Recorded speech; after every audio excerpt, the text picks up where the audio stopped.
right, let's see what our customer got. Spicy poblano omelets. Sounds pretty good. 3 pancakes. Let's go get it.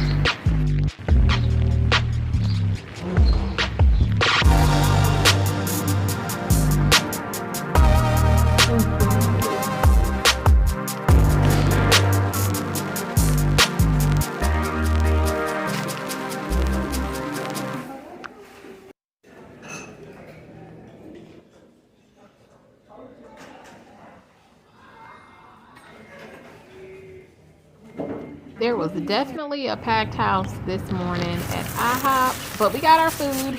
Let's put it in the hot bag, and then let's head to the customer. Like and subscribe, then go for a ride with me on DoorDash Life.